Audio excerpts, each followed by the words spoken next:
I have often puzzled and puzzled about what it must be like to go to sleep and never wake up, to be simply not there forever and ever. After all, one has some intimation of this by the interval that separates going to sleep from waking, when we don't have any dreams but go to sleep, and then suddenly we're there again, and in the interim there was nothing. There was nothing.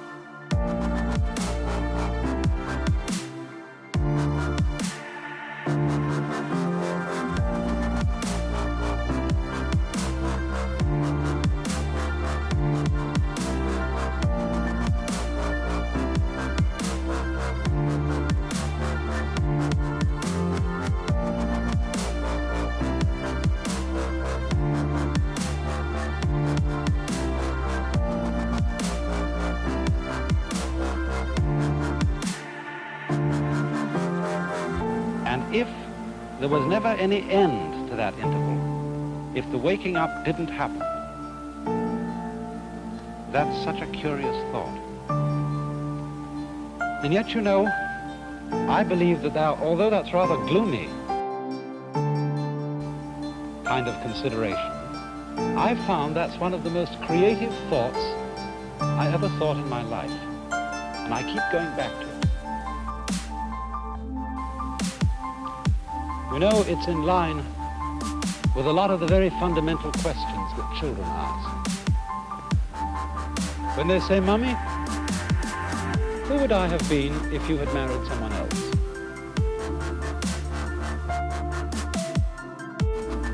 These are the kind of questions that make us puzzle profoundly about our existence. And one of the reasons why I think thinking about not being, about total non-existence, is so creative,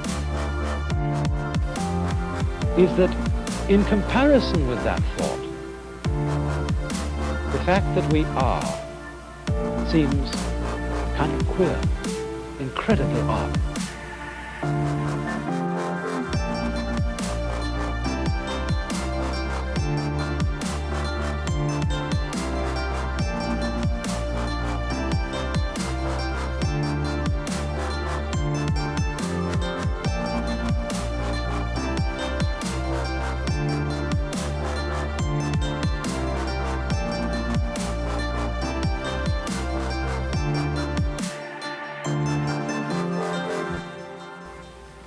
But you know, in the Western world, I suppose we have two dominant ideas about what happens to us when we die.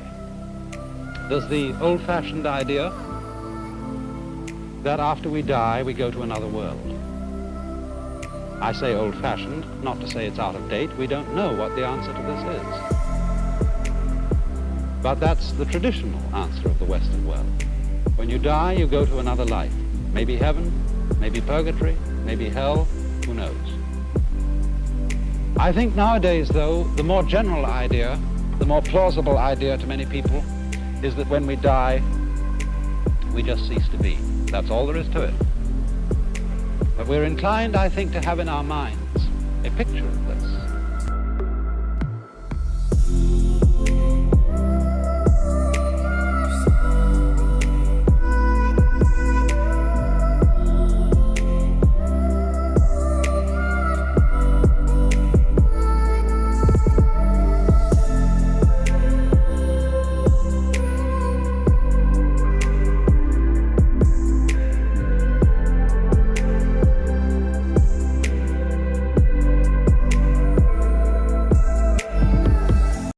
Which indeed is depressing, of being shut up in the dark for always and always and always, to be kind of buried alive in a blackness where we are blind, deaf, and dumb, but somehow still conscious. But in the Eastern world, there are different ideas of this. The major Eastern idea is what is generally known as reincarnation.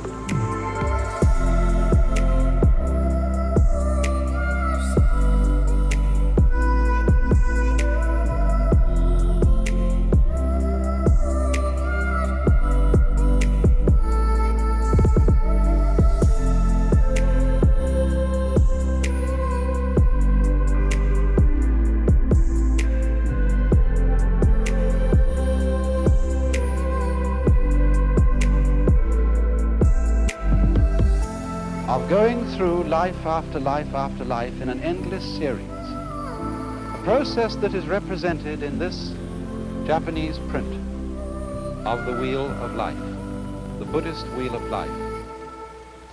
This painting was lent to me by Mr. and Mrs. Imamura of Berkeley in California. He used to be the priest of the Berkeley Buddhist Church.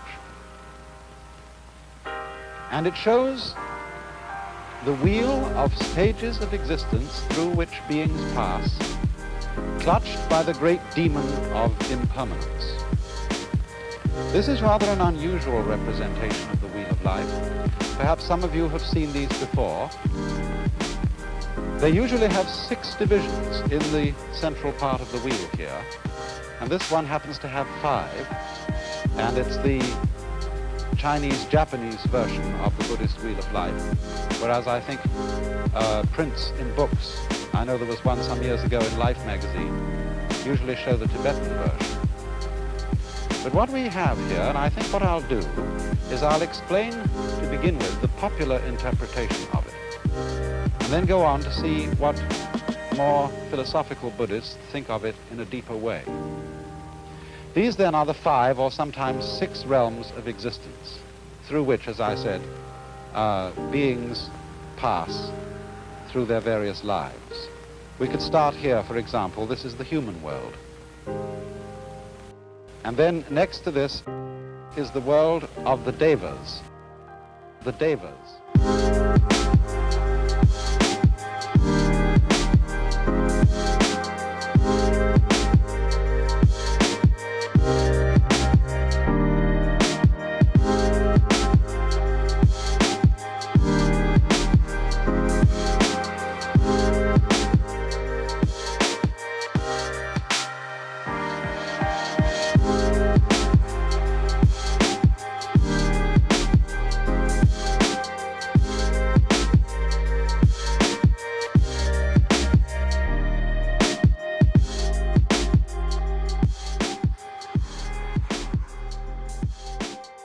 Then this is the world of the animals.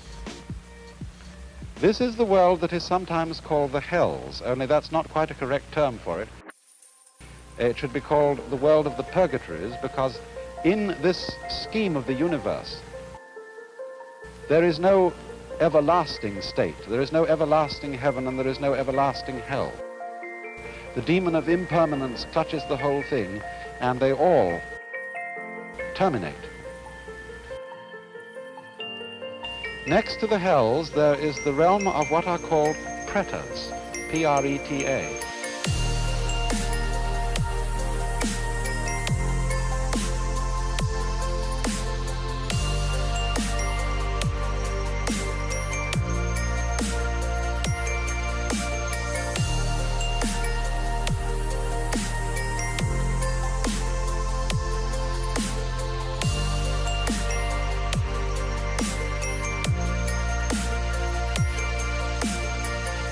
They are frustrated spirits, sometimes shown with very large stomachs and very tiny mouths, enormous appetite, but very small means of satisfying.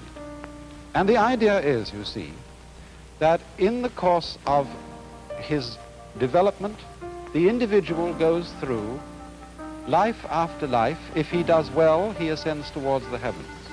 If he does ill, he descends to the hells.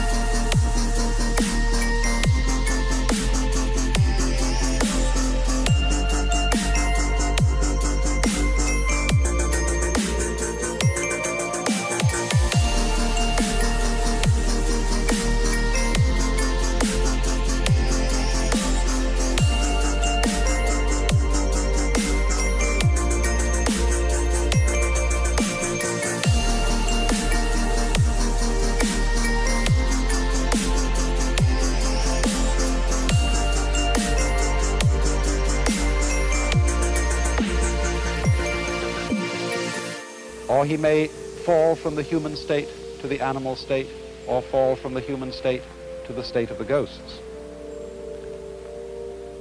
But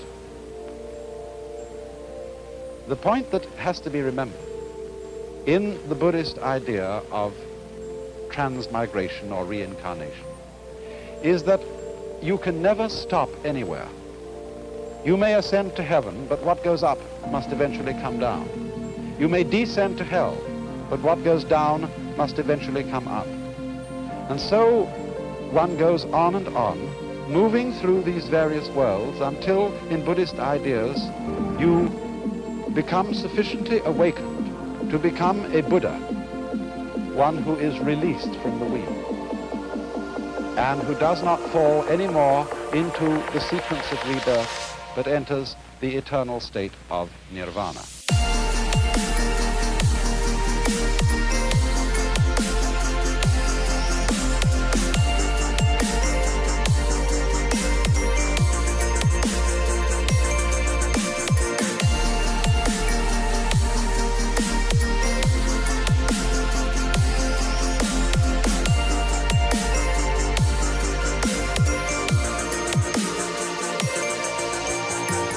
Now, if you will look closer again, you will see that there are a number of figures round the outside of the wheel.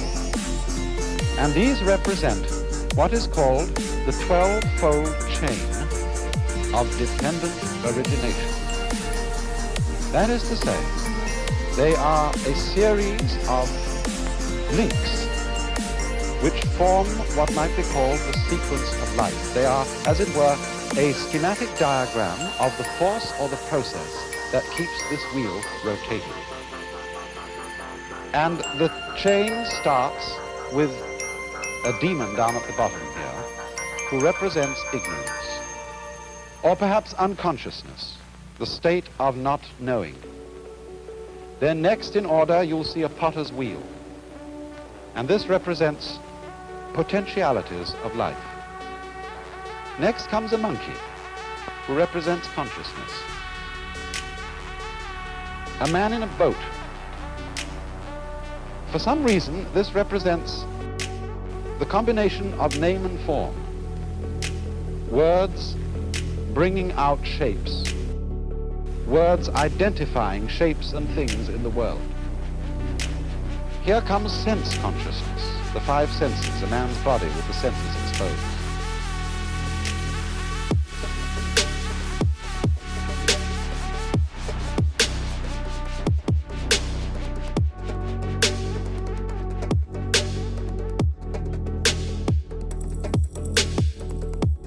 And here comes contact, a pair of lovers.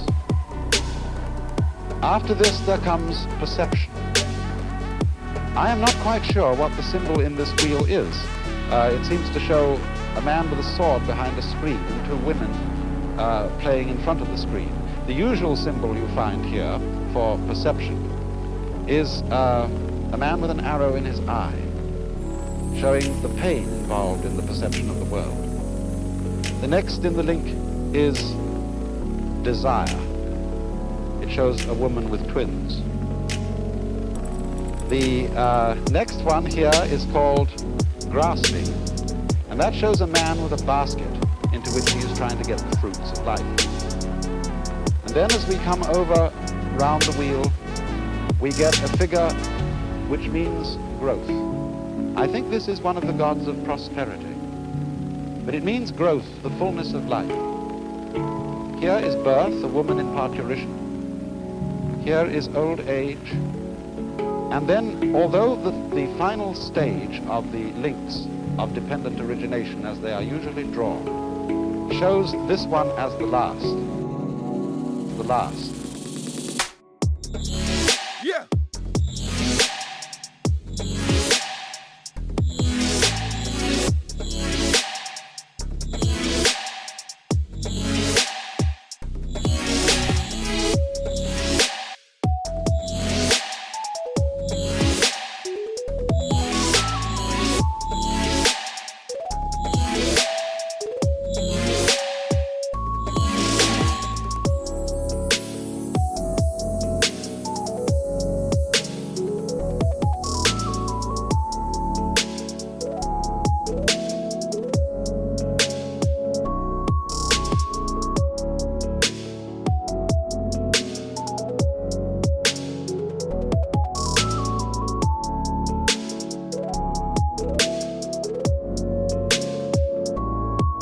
excuse me, this is sickness. Old age, sickness, death, grief, compassion, suffering. And again back into ignorance. Here's another figure of ignorance, the camel being led by a blind man. Now, what I want you to notice particularly about this is that the chain represents what is called in Sanskrit the process of karma. I'm going to write that word because it's very fundamental to an understanding of this whole problem. Karma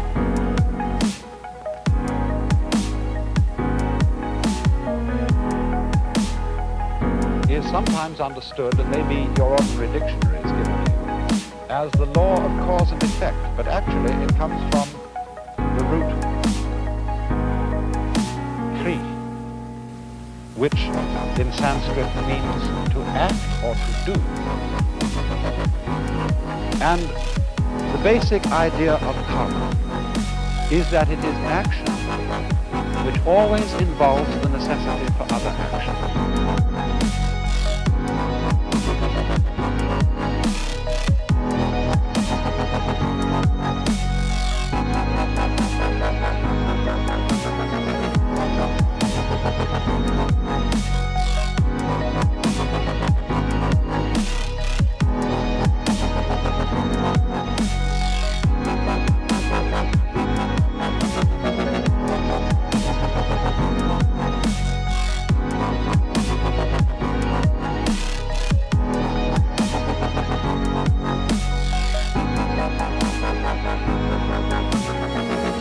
As the Buddha once expressed it, this arises, that becomes. Now this isn't quite the same thing as cause and effect. It is rather the idea of linkage. For example, when I pick up this brush, I lift it by one end, and the other end comes up. Now we could say, this is cause and effect. Well, though this would be a rather cumbersome way of thinking about it. I could say, for example, that the coming up of the brush at this end is the effect of the cause, my lifting it at this end. But we don't ordinarily think so complicatedly about it. We think in a simpler fashion, namely, that to pick up this end is also to lift up that end because it's all one. So in the same way, Buddhists and Hindus who follow the idea of karma believe that life and death involve each other.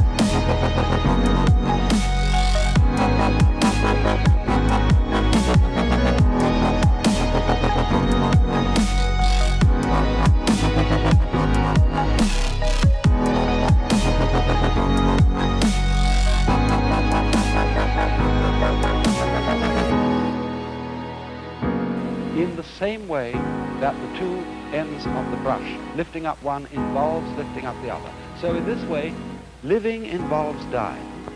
We wouldn't say that the cause of death is birth, but birth and death go together and they are inseparable. And so if we will look again for a moment at the wheel, we can see that there are these important phases of it all together. Here it ends with the sequence of pictures representing death and suffering and its attendant grief, ending in the blind man leading the camel and the demon, which together represent ignorance or unconsciousness. But once again here we have the potentiality of life and then the monkey representing consciousness.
these things are looked upon as linked and therefore inseparable. And thus, you see, we don't look upon ignorance as the first step or the first link in the chain from a chronological point of view. We only start numbering the steps of the chain here, because one has to begin somewhere when one's talking. And so, the basic idea of this link is interrelatedness, interlockedness, so that death and life, as I said, imply each other.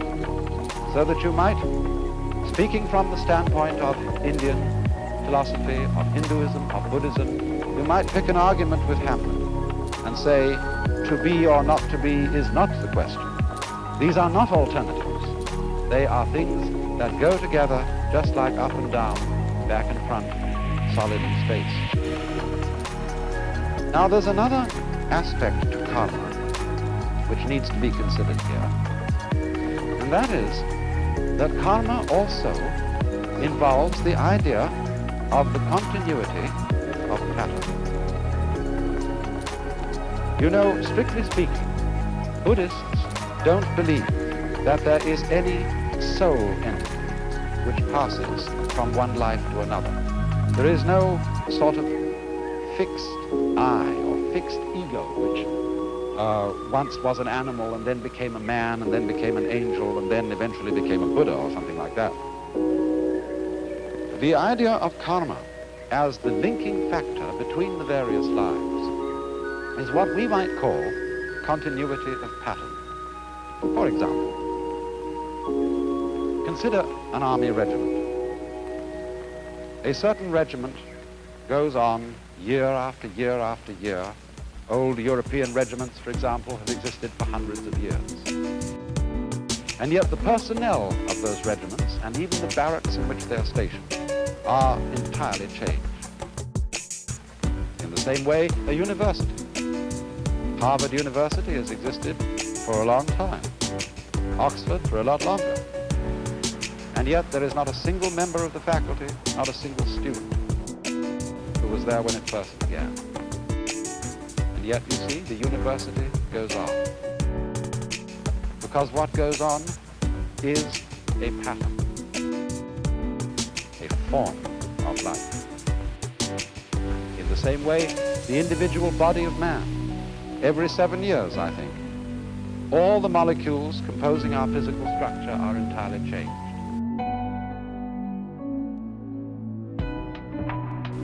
And yet, something identifiable as the pattern which we associate with Mr. or Mrs. So-and-so is still there. Is still there.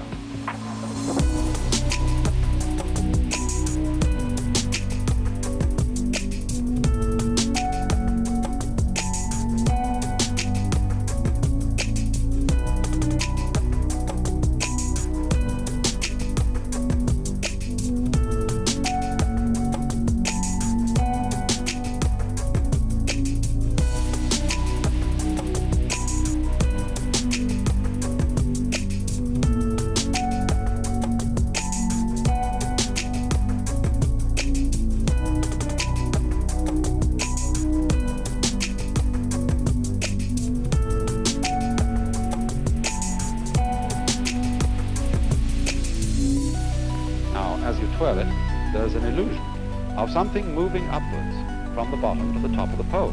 It seems that the strips go along. Now actually they don't go along. They just go round. And in the same way also when waves move across water, there's no water moving across. There is the wave pattern moving across. The water is just going up and down, as you can tell when you see, say, a dead leaf floating on the water's surface and it isn't moved along by the waves. So this idea of continuity of pattern is the solution which Indian philosophy offers on the matter of the problem of death. The individual, as it were, entity is constantly changing. He does not go on, but the pattern or the karma, the pattern of action goes on. And it's all embraced by that figure you saw of the great demon of impermanence. Could we look at that demon once again? I want to say something more about it. From our Western ideas, this fellow looks pretty evil. And we might associate him with the devil in the Hebrew or Christian sense of a principle of evil. In Buddhism, demons are not evil. They are really beneficent. They have a frightening aspect, but underneath this, there is a deeper meaning. This demon represents change or impermanence. But the deep insight underlying this is that change is a liberating factor. Death is a liberating factor. Liberating factor.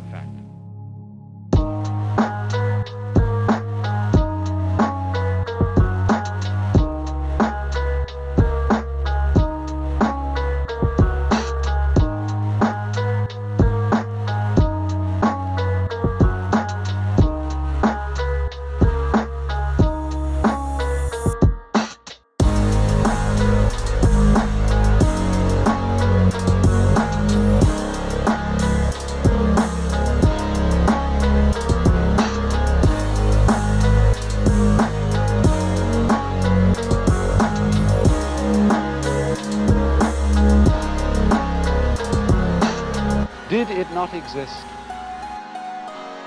life would not exist either. And therefore the wise man is not afraid of the demon.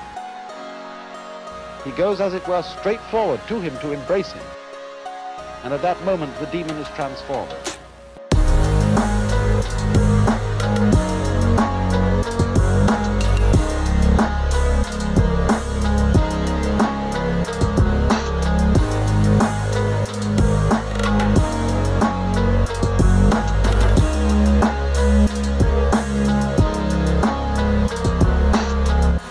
So in the same way, in a deeper sense, Buddhists do not think of these various realms of the wheel as literal worlds where there are angels and demons and starved ghosts, but they represent the various phases of consciousness. Equanimity, general kind of medium consciousness, quiet consciousness is the human state. The angel state is supreme happiness. The animal state is animality. Here is misery in its extreme, and here is frustration in its extreme.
The fundamental idea of the whole wheel that we have to remember, the idea of karma, is the interlocking, the interdependence of being and not being, of death and life, and the fact that the demon of change is really a disguise of the very source of life, the death without which life is impossible, the change without which life is totally boring.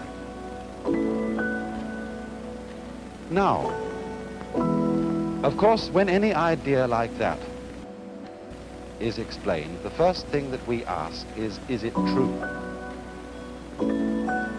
Is there a process of rebirth? Do our patterns go on and on and on?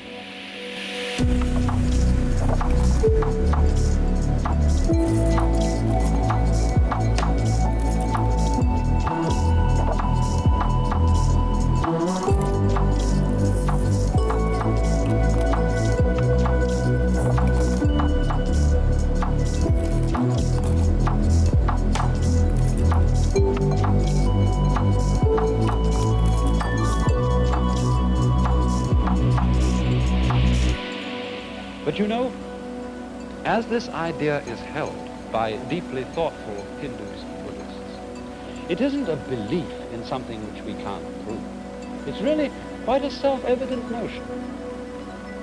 Think of it in this way. Supposing I make two statements. Statement one: after I die, I shall be reborn again as a baby, but I shall forget my former life. Statement two: after I die, a baby will be born.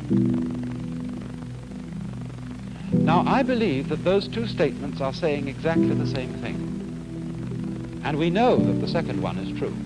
Babies are always being born. Conscious beings of all kinds are constantly coming into existence after others die. But why would I think that the two statements are really the same statement?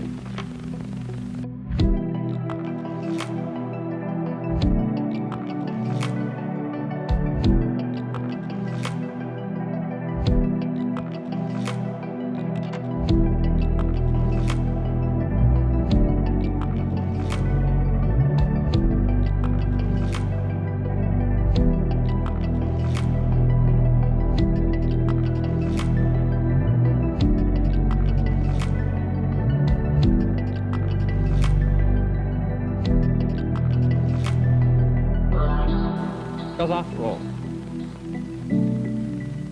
if you die and your memory comes to an end, and you forget who you were, being reborn again is exactly the equivalent of somebody else being born, because we have no consciousness of our continuity unless we have memory.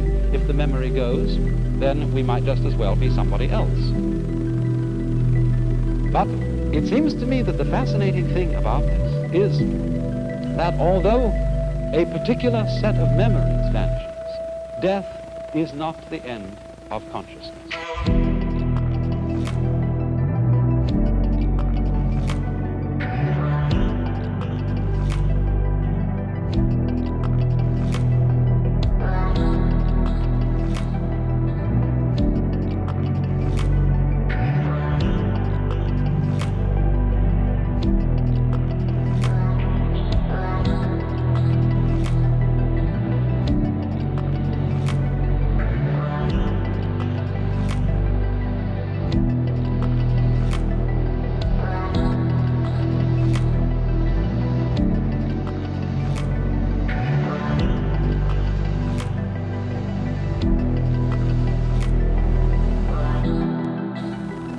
In other words, we are deluded by a kind of fantasy if we think of death as endless darkness.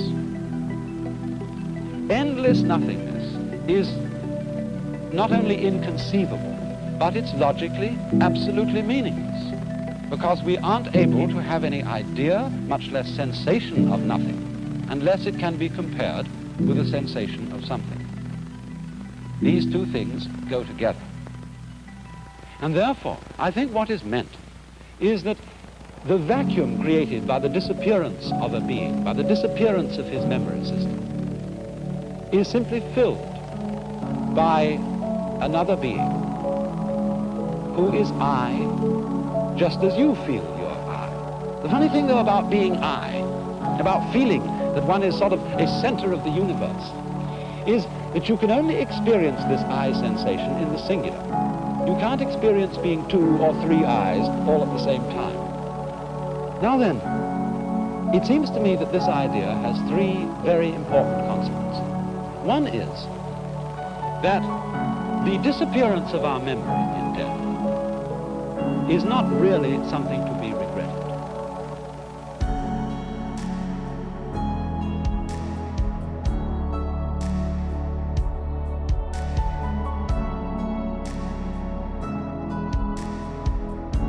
Of course, everybody wishes to hold forever to the memories and to the people and the situations that he particularly loves. But surely, if we think this through, is that what we actually want? Do we really want to have those we love, however greatly we love them, for always and always and always and always? Isn't it inconceivable that even in a very distant future, we wouldn't get tired of it? And this indeed is the secret of the thing. This is why the demon of impermanence is menaced. Because it is forgetting about things that renews their wonder.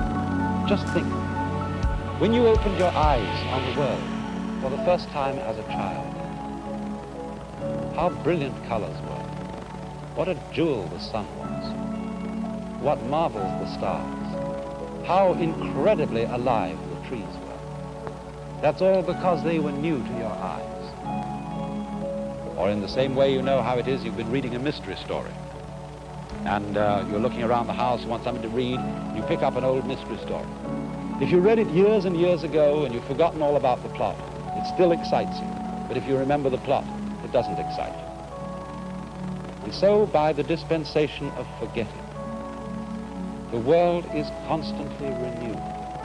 And we are able to see it again and again, and to love again and again, to have people to whom we are deeply attached and deeply fond, always with renewed intensity, and without the contrast of having seen them before, always. Another consequence of this is a very curious realization. Remember that question, who would I be if my mother had married someone else? Who, if I were you, we often say, one might so easily have been you. I might so easily have been born in China and India. Why do I feel that the world is centered in this place, as distinct from some other place? You jolly well know the world is centered where you are. And this gives one a very strange feeling of the idea that other people jolly well exist in the same sense you do. Everybody's name is I. That's what you call yourself. So there will always be I's in the world. Every I is in a way the same I. We all might be anyone else. And there is no escape. It goes on and on and on and on. So long as there is consciousness anywhere, there is I. You then, in a way, look out through all eyes. And that perhaps is the secret of the great virtue of compassion.